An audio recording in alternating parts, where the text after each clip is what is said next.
Reunir, restaurar, conservar, rescatar del olvido, preservar la gran historia y las costumbres más cotidianas.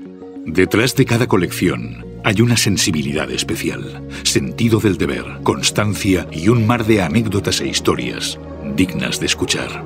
Bienvenidos a Todo Colección, el podcast de los muy ilustres coleccionistas. Vivir aventuras, viajes a tierras remotas, la exploración de tus propios límites, la superación de obstáculos y la recompensa del descubrimiento sorprendente. El coleccionismo también es una aventura, un viaje apasionante por las sendas del conocimiento, la pasión y el compañerismo que proporciona grandes recuerdos coleccionistas. Estás escuchando Todo Colección, el podcast de los muy ilustres coleccionistas. Bienvenido, bienvenida al podcast de Todo Colección. En el episodio 157, en Cardinal 157, hoy viajamos con Eric Fratini, ensayista, novelista, corresponsal en Oriente Medio, periodista, explorador, profesor universitario, analista político, guionista de televisión y conferenciante. Eric también ha sido fotógrafo de acción durante más de 3 décadas. Cuenta con 2 Camel Trophies en Borneo 85 y Australia 86. Y también le gusta esto de la gasolina. 2 París-Argel-Dakar en el 86 y el 87. Corresponsal de guerra en 17 conflictos. Nuestro invitado conoce más de un centenar de países. Atravesó el Océano Pacífico en una balsa de juncos durante 4 meses y 22 días al autor Heyerdahl. Vamos, un no parar. Eric Fratini ha escrito 28 ensayos políticos y 4 novelas que se han publicado en 42 países y 16 idiomas. Eric está especializado en asuntos relacionados con el terrorismo, los servicios de inteligencia y el Vaticano. Por si fuera poco, también es un muy reconocido coleccionista de figuras de acción. Todo Colección, donde viven tus recuerdos. Buenas, Eric. Gracias por atendernos en el podcast de Todo Colección. Nada, un placer estar aquí con vosotros. Un placer. Acostumbrado a dar tantas exclusivas, ¿qué te parece la primicia de desvelar tu faceta coleccionista aquí en el podcast de Todo Colección? Bueno, en Instagram ya has enseñado un poquito la patita. Bueno, muy bien, porque mucha gente no me tiene identificado como tal. La gente que estáis metidos en el mundo del coleccionismo, tú como responsable de Todo Colección, y luego grandes amigos que son o coleccionistas o que tienen tiendas de juguetes de colección, que saben que soy un gran coleccionista, pero luego para el público en general no lo saben. Por eso yo, por ejemplo, en Instagram, tú lo sabes, en Instagram tengo mi perfil que es personal, donde hablo de mis libros, hablo de mi carrera profesional como Eric Fratini, y luego tengo una cuenta que es eric.starwars, que es donde, digamos, desarrollo mi colección y muestro mis piezas de colección. Lo que nos intriga es cómo te ha dado tiempo a hacer tantas cosas. Bueno, principalmente porque empecé muy pronto. Yo dejé los estudios con 16 años, dejé de estudiar, me puse a barrer en una fábrica, porque mi padre decía que si no quería estudiar tenía que barrer. Me puse a barrer durante un año, luego me dediqué a vender libros jurídicos puerta a puerta en despachos de abogados, y hasta que llegó el momento en el que Santiago Carrillo, uno de los padres de la Constitución, tenía una revista que se llamaba Ahora, una revista semanal de política, y me dio mi primera oportunidad en periodismo con 17 años, a punto de cumplir 18 años. Y bueno, por eso te digo que me ha dado mucho tiempo, porque yo he empezado muy joven, he empezado muy pronto a trabajar, he empezado muy pronto a escribir,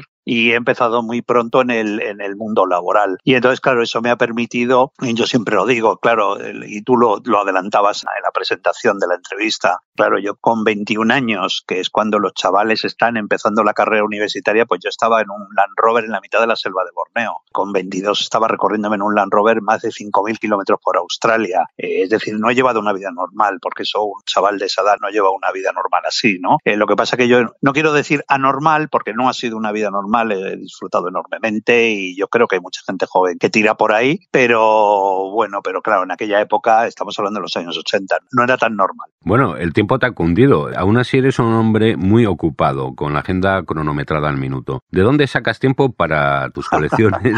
Y si nos las puedes describir. Bueno, yo siempre digo que el parar, el detenerte, es que te mueres. Y yo voy a cumplir en el mes de diciembre, voy a cumplir 60 años y creo que tengo una agenda de viajes aproximadamente hasta finales de enero, primeros de febrero del 2024. Pues mira, yo realmente mi época de coleccionista, mi mundo del coleccionismo viene, yo creo que cuando en los años 70, principios de los 70, pues un buen día Papá Noel me trajo, porque en mi casa yo yo soy nacido en Lima, aunque somos españoles desde el año 71. Mi padre es de origen italiano, mi madre es argentina, y entonces en mi casa no venían los Reyes Magos, en mi casa venía Papá Noel, venía Santa Claus, ¿no? Venía en diciembre, además, el 24 al 25 de diciembre. Algo que molestaba mucho a mis compañeros de colegio porque, claro, decían que por qué a Fratini le llegan los regalos en diciembre y a nosotros en enero, el 6 de enero, ¿no?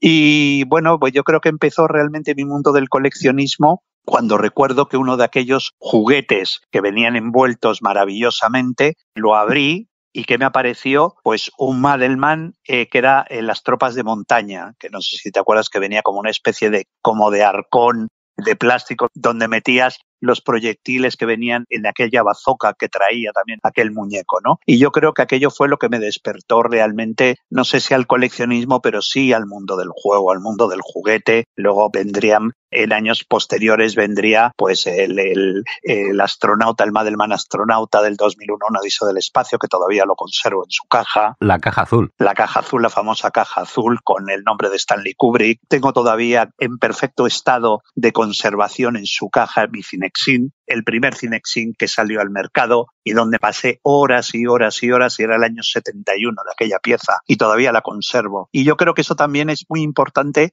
para el mundo del coleccionista, para el origen de un coleccionista. Yo creo que son muy importantes los padres. Y yo digo, ¿por qué? Yo tengo muchos amigos míos que cuando vienen a mi casa y ven la colección dicen, joder, bueno, a ti también te habrá pasado, y a muchos coleccionistas que nos están escuchando, joder, el Cinexin, yo tuve un Cinexin, pero mi madre lo tiró, o mi padre lo tiró haciendo limpieza en casa. En cambio, yo, por ejemplo, tengo una madre que me guardó todo en cajas. Todas las cosas que iba encontrando las iba guardando. Tengo todavía, te digo, mi madre tiene 90 años, está en una residencia aquí en Madrid maravillosamente, con muy buen estado de salud, y antes de trasladarse a la residencia, en su casa, me iba llamando y me decía, oye, Eric, he encontrado aquí una caja, pero no sé qué tiene dentro. Y yo abría aquella caja y había Madelmans en cajas. Había mi Cinexin, estaba figuras de Star Wars, figuras originales de Star Wars, de Kenner. Entonces, claro, eso es lo que te hace que tú empieces a coleccionar realmente. Hombre, recomendamos a los oyentes que se pasen por el Instagram de Eric Star Wars porque es una delicia. Eres completista, pero antes de completista. Pico fino que tienes, porque figuras de Kenner de Star Wars, de la Guerra de las Galaxias. Bueno, tengo mucho. Yo quiero decirte que la primera pieza de mi colección de Kenner fue el Luke Skywalker con la espada que se desplegaba de la mano, del brazo.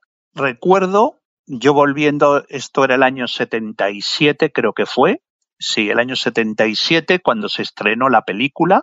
Yo volvía de Inglaterra, de estar estudiando en Inglaterra. Y recuerdo en el aeropuerto, cuando mi madre me vino a buscar al aeropuerto de Barajas, me dijo, Eric, han estrenado una película del oeste, pero que se desarrolla en el espacio, que te va a encantar. Y era Star Wars, era La Guerra de las Galaxias, que era como se tituló la película. Y a partir de ahí, pues mi madre me regaló la primera figura, que era este Luke Skywalker. Claro, yo posteriormente con los años le dije a mi madre, mamá, ¿por qué no me regalasteis más figuras de Star Wars? Y mi madre me decía, es que eran carísimas, Eric, eran carísimas. Y por eso era muy difícil comprarlas.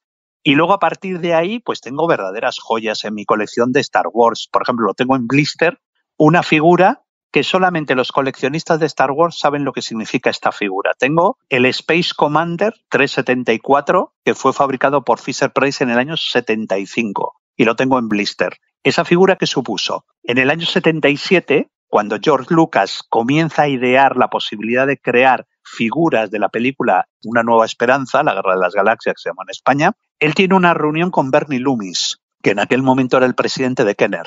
Y él lleva en la mano, George Lucas, a aquella reunión, lleva en la mano el Space Commander de Fisher-Price del año 75. Y le dice, la idea de los blister tendría que ser como esto, las figuras de Star Wars. Y aquella figura incluso sirvió un poco como modelo de lo que sería el Obi-Wan Kenobi, la primera figura que salió de Obi-Wan Kenobi, basada en el personaje de Alec, en el que actuaba Alec Guinness, el personaje. Y tengo esa figura del año 75, además lo tengo en una caja de metacrilato para que no se deteriore, y es una de las joyas que tengo. Es que ahí quería llegar. ¿Juegas las figuras o las guardas en vitrina? Ahí hay un dilema. Pues mira, toda la primera serie de Star Wars de Kenner la tengo todos en sus blisters, las tengo incluso metidas en fundas de metacrilato, las tengo todas guardadas, alguna me falta, pero digamos que la mayor parte las tengo como esta de la que te he hablado de Fisher-Price. Tengo más de 1.500 figuras, casi 1.500 figuras, las tengo sin blister, las tengo en vitrinas, desplegadas en vitrinas, que además la gente que le interese puede verlo en mi perfil de Instagram de coleccionista. La mayor parte las tengo fuera de los blister, incluso luego tengo también, porque aparte me compré todas las figuras de la primera serie de Kenner, me las compré sin blister. Me metí en subastas, entonces tengo todas las figuras principalmente desde el año 78 hasta el año 85, incluido lo que incluye la trilogía original, ¿no? Y esas las tengo sin blister y las tengo en vitrinas iluminadas en mi casa. Y luego tengo mucho, también lo tengo en blister porque las he conseguido posteriormente. Por ejemplo, todas las figuras de la serie Droids, por ejemplo, del año 85, ¿no? Todas esas las tengo. Las tengo en sus propios blister. ¿Qué más te puedo decir? Tengo, por ejemplo, la figura que se hizo del año 95, de agosto del 95, del Han Solo, que se distribuyó con Kellogg's, con el Fruit Loops de los cereales Kellogg's, que se mandaba en una caja blanca con la figura y que,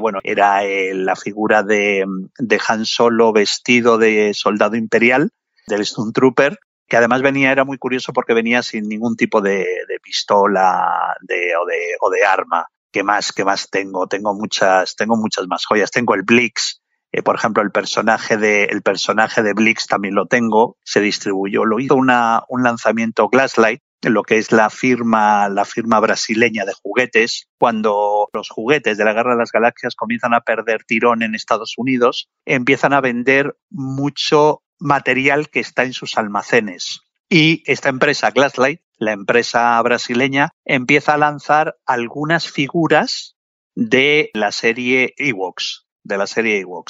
Y ahora es una pieza, porque además la tengo en blister, en su propio blister, también te digo, en una funda de metacrilato, porque es una pieza que dicen que vale un dineral. A mí me han llegado a decir que vale entre 800 y $12.000, para que te hagas una idea, el Blix de Glasslight. Luego, al final, también tengo que decirte que como coleccionista, muchas veces, cuando te compras una pieza de estas y gastas mucho dinero en una pieza de estas, le pasará también a mucha gente que está escuchando esta entrevista, esta conversación contigo. Mucha gente dice, lo voy a comprar porque por lo menos me supone una inversión. Lo que pasa que luego al final descubres que la inversión no es tal porque tú nunca llegas a vender esa pieza, porque por mal que te vaya, siempre intentas guardar esa pieza que le tienes mucho cariño y que finalmente no la vendes. Si eres coleccionista, caerás en nuestras redes. Sigue la actualidad y los lotes más curiosos en los perfiles de Todo Colección en Facebook, Twitter, Pinterest, Instagram y canal YouTube de Todo Colección. Eric Frattini es un admirado amigo y un valioso periodista de investigación y me encanta verle pasearse por Todo Colección saludando a los oyentes de este maravilloso podcast. Soy Javier Sierra y os envío a todos un abrazo muy fuerte. Conversamos con el gran Eric Frattini, que es amigo de Javier Sierra, que nos atendió estupendamente en un episodio especial, en el capítulo número 100, donde Javier Sierra, insisto, nos desveló sus interesantes desvelos coleccionistas. Oye, Eric, de Star Wars te viene la afición a desentrañar el lado oscuro de la fuerza, porque entre otras cosas, ¿cómo se explica que Darth Vader, el malo de la película, pues es el más popular de toda la saga? Bueno, yo creo que porque la figura de Darth Vader incluso ya se ha convertido en una iconografía, ¿no? Es un poco, ¿no?, como la figura de la famosa lengua de los Rolling Stones o la famosa imagen del Che Guevara. yo creo que se ha convertido ya en una iconografía de la cultura popular, todo el mundo. La cara de Darth Vader con el casco, el rostro de Darth Vader. Yo creo que se ha convertido en una figura icónica, ¿no? Es más, ahí tienes, que también tengo una gran colección de eso, de todos los productos que se han hecho de merchandising utilizando la figura de Darth Vader, desde los cepillos de dientes de Oral-B, las cuchillas de afeitar de Gillette, bueno, cientos y cientos de material que se ha fabricado y se ha creado y se ha lanzado con la figura de Darth Vader, ¿no? Yo creo que es por eso, yo creo que porque se ha convertido en un icono de la cultura, ya te digo, como la famosa imagen, la famosa fotografía del Che Guevara. ¿Es necesario tener un punto friki para disfrutar más de la vida? Bueno, yo creo que si te escuchara mi madre esta pregunta, te diría que más importante tener un espíritu friki es tener una buena American Express, ¿no? Mi madre siempre dice que yo soy como un niño, solo que con una diferencia, es que tengo American Express, ¿no? Para ser un buen coleccionista, y luego si quieres lo hablamos, yo no me creo un gran coleccionista, o por lo menos no me creo un buen coleccionista. Yo ahora luego te explico por qué creo yo eso, ¿no? Y yo creo que más que espíritu friki, lo que tienes que tener es una gran cartera y una gran cuenta en el banco para ser un buen coleccionista, porque las figuras, hace poco yo tengo el astronauta de Madelman, que estábamos hablando de él, que la caja famosa, la caja azul, y hace poco vi una subasta donde solamente la caja se pagó más de 2.000 euros por la caja. Entonces, claro, tú para comprar un objeto de esos tienes que tener mucho dinero en el banco para poder permitirte el lujo de yo me he gastado auténticos dinerales. O sea, si tú ves mi colección real, yo me he gastado auténticos dinerales comprando piezas en subastas en Estados Unidos, en Brasil, en Alemania, en Argentina. Es decir, me he gastado mucho dinero, que efectivamente luego no sabes si tus hijos van a saber apreciar lo que vale esa colección o realmente dirán, ¿y toda esta basura que juntaba papá? Eso es una famosa frase. Yo espero que mi hijo sepa lo que hay en las vitrinas. Hombre, seguro que sí. Hablas de Latinoamérica, esa anécdota tan interesante de cómo fueron los stocks de Norteamérica a Brasil. Sí. Bueno, aquí en España, que tú llevas desde hace muchos años, los dibus y series de televisión llegaban con doblaje latino, inconfundible. Sí. Pero hay una corriente ahora de coleccionismo de figuras de acción con las versiones latinoamericanas, lo acabas de comentar. Sí, hay mucho. Pero de todas formas piensa, aunque los oyentes no lo sepan, porque son jóvenes, claro, yo tengo 60 años. Mi época de juego pues eran los años 60 y 70. Aquí gobernaba un señor que se llamaba Francisco Franco, en el cual España en ese momento sufría mucho embargo de otros países. Y aquí, por ejemplo, no sé si tú lo recuerdas, que aquí no llegaban los cómics de Marvel, no llegaban los cómics de DC Comics. Aquí lo que llegaba eran los cómics de Novaro, de la editorial Novaro, la editorial mexicana. Y Vértice, que hacía unas traducciones que no tenían nada que ver. ¿Te acuerdas? Efectivamente. Sí. Y luego todos los cómics que llegaban de Roy Rogers, Gene Autry, los cómics del oeste de Opalon Cassidy, del sargento Preston de la Guardia Montada del Canadá, todos esos cómics que venían traducidos porque venían de México. Y que además era muy curioso porque, no sé si lo recuerdan aquellos tebeos de Novaro, que detrás de la contraportada de esos tebeos eran cromos de jugadores de fútbol de la Liga de México, de la Liga Mexicana. Entonces, claro, del Peñarol de México. Entonces, claro, era muy curioso porque, claro, era lo que nos llegaba aquí a España y era con lo que los niños jugábamos y leíamos. Eran los cómics mexicanos que venían traducidos de Estados Unidos y que se publicaban en México. Y que eso era lo que llegaba. Entonces, bueno, yo tengo que decirte que un buen día, claro, aquellos cómics que yo leía cuando tenía 9 años, 10 años, yo digo, bueno, todo esto habrá desaparecido. Y un día me encontré con que mi madre había llevado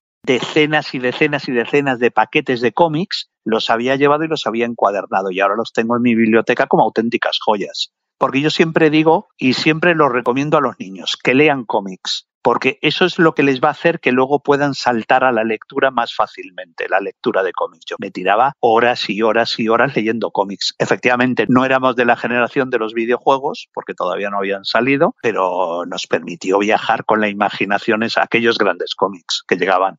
Y ya de mayor, viajes porque has dado la vuelta al mundo, vete tú a saber la cantidad de veces. Eric, ¿has tenido la ocasión de encontrar alguna pieza para tu colección en algún sitio que te haya llamado extremadamente la atención? Vamos, algo del tipo, no me puedo creer que esto esté aquí.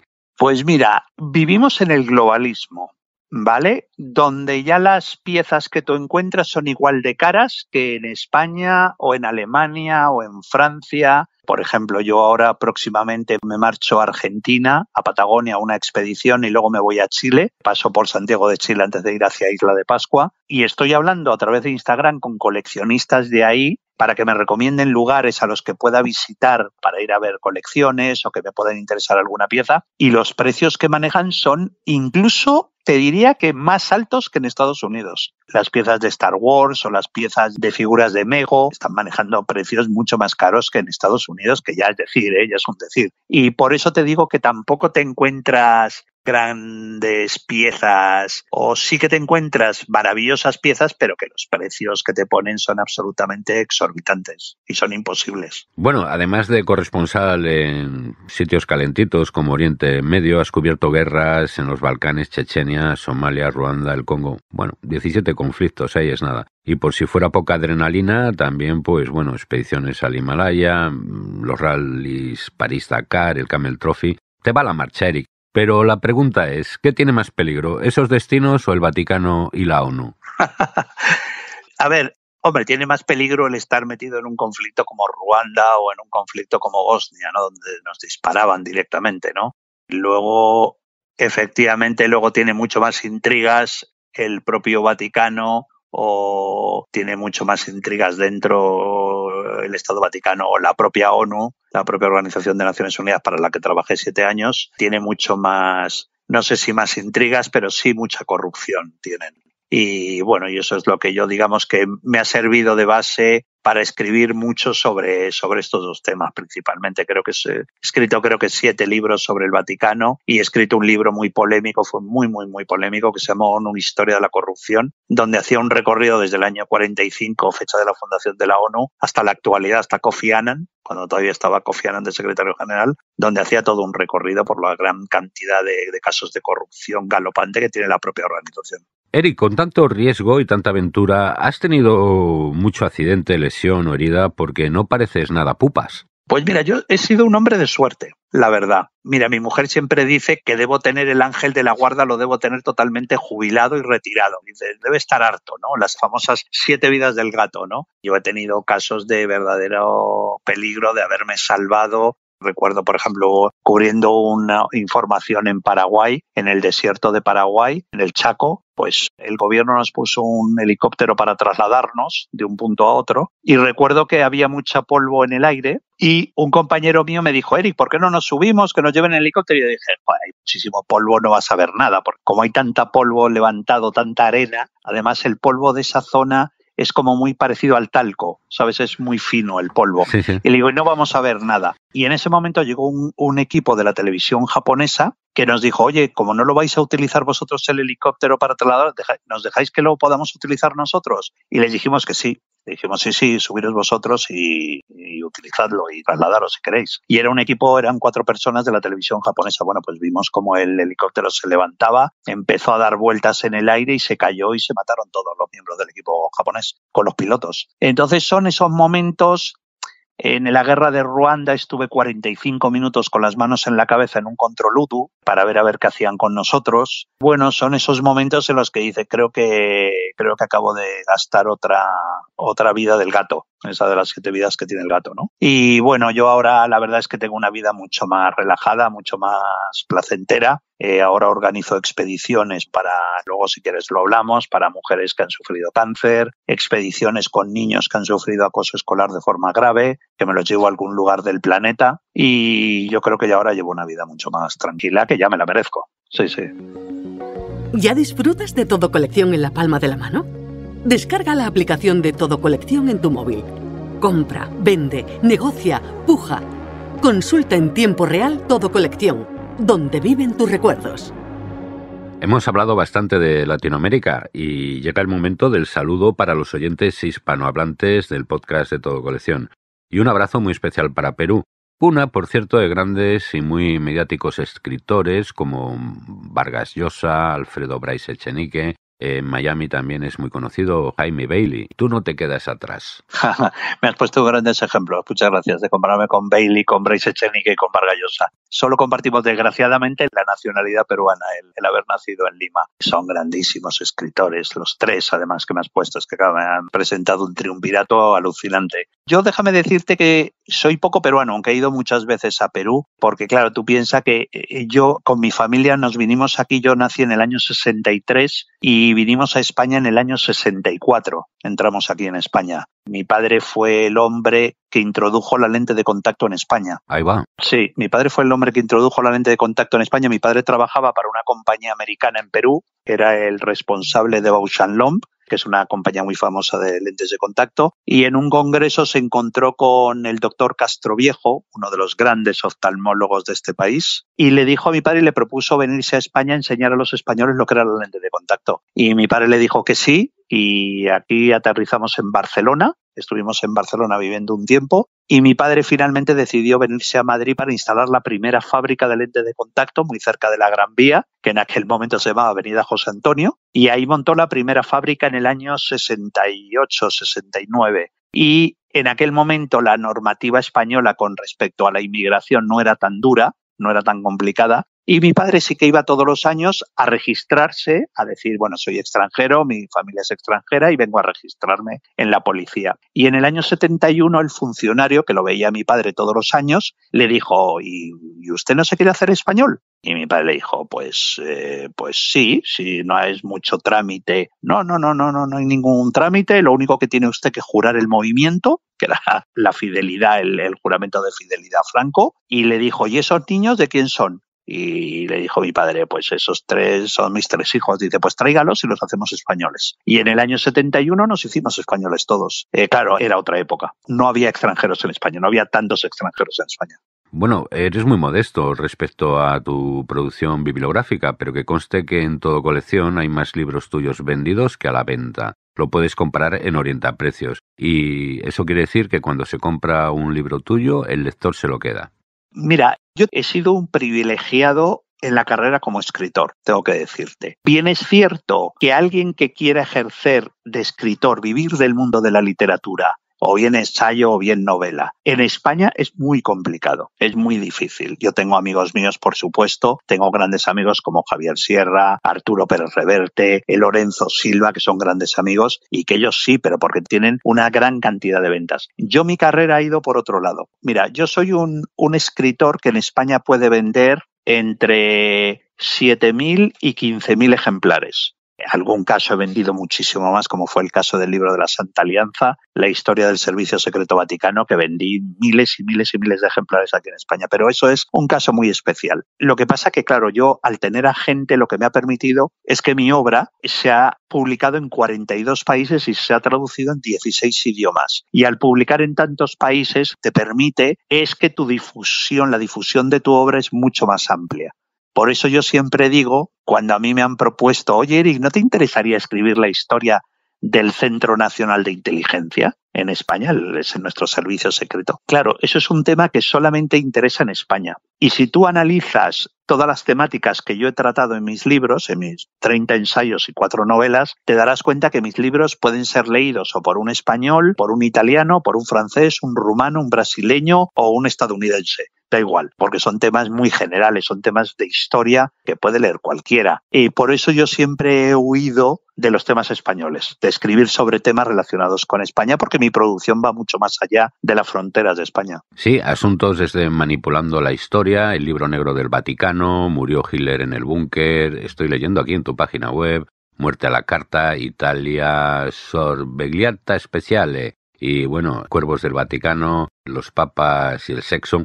¿Cómo fue la llamada de las letras? Porque de chaval eras muy lector, nos acabas de comentar antes que leías también tebeos. Yo creo que cuando llegas a escritor, el ser periodista es un buen camino para convertir, o por lo menos es que empezar a escribir un libro, llegar a escribir un libro, el ser periodista. Porque al final descubres que da igual que yo te escriba una columna en un periódico, diseñe una crónica de 1 minuto en la radio, para la radio, o escriba un libro de 500 páginas. Da igual, al fin y al cabo tienes que escribir. Y yo creo que el acabar siendo escritor te lo da vivir en una casa de libros. Yo, por ejemplo, siempre recuerdo, porque los tengo guardados todavía, yo recuerdo siempre visitar la Feria del Libro con mi padre. Mi padre era un amante de la historia de la Segunda Guerra Mundial, le apasionaba la historia de la Segunda Guerra Mundial y la Guerra Civil Española. Ajá. Compraba mucho libro y leía muchos libros sobre este tema. Y cuando mi padre se compraba esos libros, ¿a mí qué me compraba? A mí me compraba La Vuelta a la Galia de Asterix, me compraba los libros de Bruguera y de Burulán, editados por Burulán, del Teniente Blueberry, me compraba los libros de Alix y Enac.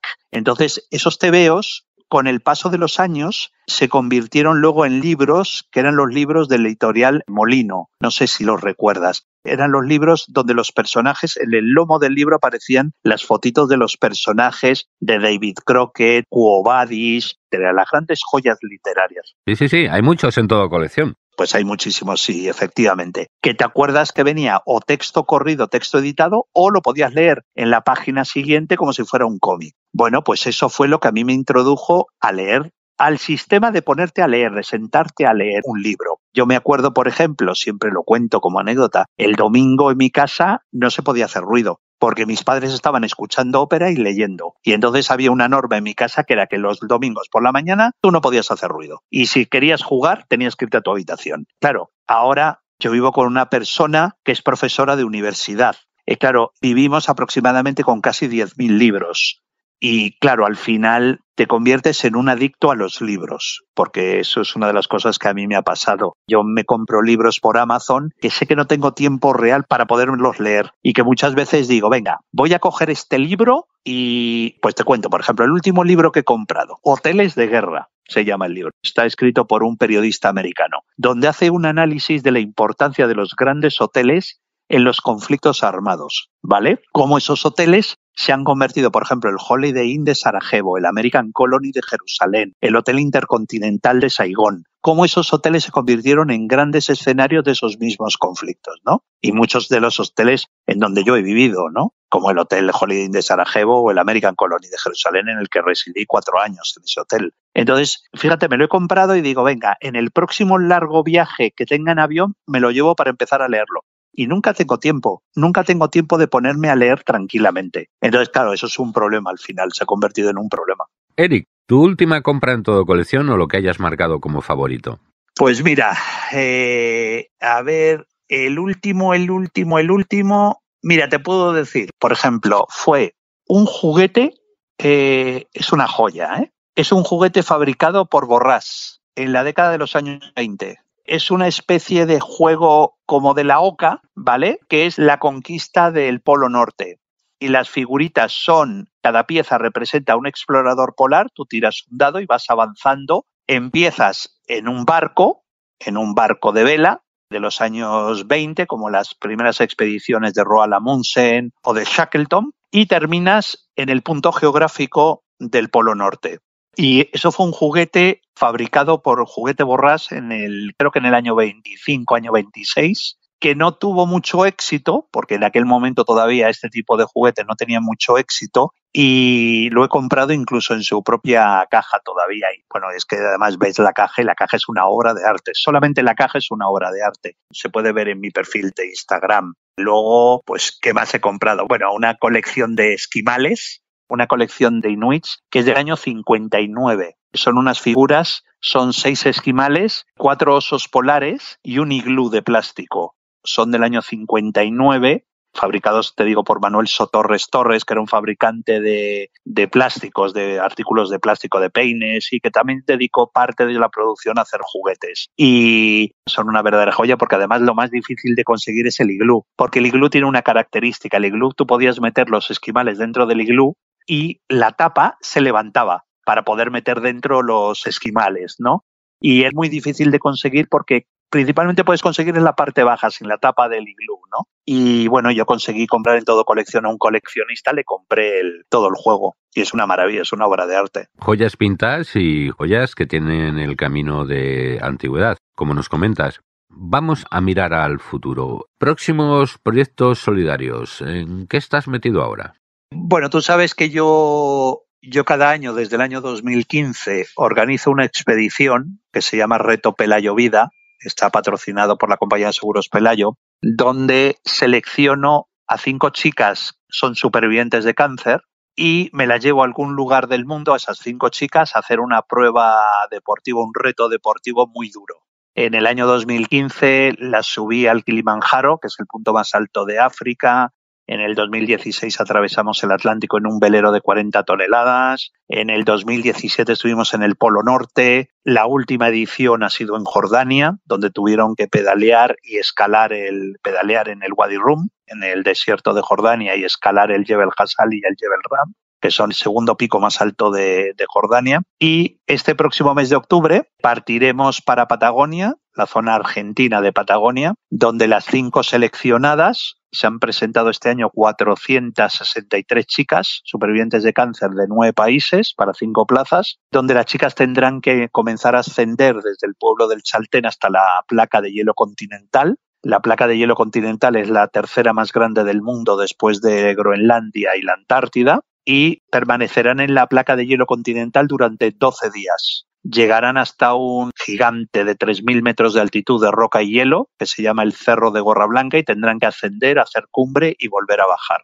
Esa va a ser el reto a la que se van a enfrentar, y ya están elegidas las chicas, ya están las 5 seleccionadas. Rodaremos un documental para Amazon Prime, la plataforma mundial de películas y documentales, y esa es la próxima expedición solidaria. Luego yo me quedo en esa zona, viajaré al desierto de Atacama y a Isla de Pascua. En el mes de diciembre estaré en Madrid y en el mes de enero pasaré 16 días en una estación polar en la Antártida. Y eso hasta febrero, hasta el mes de febrero. Como decías tú en la presentación, una agenda bastante ocupada. ¿Cuánto vale? Sigue la cotización de tus tesoros con Orientaprecios, la mayor base de datos para aproximarte a la tasación de lo que compras, vendes o subastas. Orientaprecios de Todo Colección. Llega el momento del minuto de oro, el del consejo o reflexión para él y la coleccionista. A ver, que sean buenos coleccionistas. Y yo cuando digo buenos coleccionistas es que no hagan como yo, ¿no? Yo soy una persona que no me creo un buen coleccionista, soy más caprichoso que coleccionista, ¿no? Porque yo procedo de los años 60 y 70, que veía aquellas series maravillosas de televisión de los Thunderbirds, los Guardianes del Espacio, Espacio 1999, Stark y Hutch, Los Ángeles de Charlie, y se ha dedicado principalmente su colección centrada en lo que es Star Wars, pero luego también me dedico a comprar muchas piezas de coleccionista de James Bond, de Indiana Jones, es decir, de muchas series de televisión, de figuras de Mego de los años 70. Mi consejo sería que se centraran y sean buenos coleccionistas y se centren en una cosa. Es decir, que si les gusta el personaje de James Bond, que se centren en el mundo de James Bond. Si les gusta Star Wars, que se centren en el mundo de Star Wars. Pero si no lo consiguen, que hagan como yo, que disfruten cada pieza que compren y la mimen. Y luego que cuando compren esas piezas, que no piensen lo que realmente cuesta esa pieza, sino más bien en lo que ellos van a disfrutar viéndola en una de sus estanterías. Del precio te olvidas y la satisfacción continúa. Eric Fratini, muchas gracias por el privilegio de contar con tu experiencia en el podcast de Todo Colección. Larga vida y prosperidad coleccionista y que la fuerza siempre te acompañe. Muchísimas gracias, igualmente a todos vosotros. ¡Wow! Menuda avalancha de coleccionismo con Eric. Tampoco te pierdas nuestra conversación con Alberto García en la entrega 132 del podcast del coleccionista. Alberto García, bibliófilo de fantasía, conductor del podcast Bernie Wells Ciencia Ficción, como la escritora Espido Freire en el capítulo 31. Nos comentó sus secretillos coleccionistas aquí en exclusiva en Todo Colección. Son episodios muy descargados. Libros, sellos, monedas, cromos, juguetes, antigüedades, arte. ¿Y tú? ¿Qué coleccionas? Si quieres participar en nuestro podcast, Todo Colección te cede el turno de palabra. Pues hasta aquí el episodio de hoy. Nos puedes regalar un me gusta o un comentario. Suscríbete al podcast del coleccionista. Ya sabes que es fácil, gratis y libre de impuestos. Si quieres participar en esta aventura divulgadora, envíanos un email con tu propuesta a comunicación@todocolección.net. De esta forma nos ayudas a compilar, vamos construyendo el mayor archivo sonoro con personajes que, como tú, mantienen viva la cultura del coleccionismo. El coleccionismo es cultura, y una cultura muy importante, la cultura popular. Insisto en que te cuides mucho y también te recuerdo que con el servicio de envíos de Todo Colección y Pago TC todo es más fácil, económico y sencillo. Aquí, a pie de micro, te habla Ignacio del Valle. Nos vemos, nos escuchamos en el próximo episodio de Todo Colección, donde viven los recuerdos más aventureros. Fin de la cita. Hasta el próximo episodio de Todo Colección, el podcast de los muy ilustres coleccionistas. Seguimos en contacto en el Facebook, Twitter, Pinterest, Instagram y canal de YouTube de Todo Colección.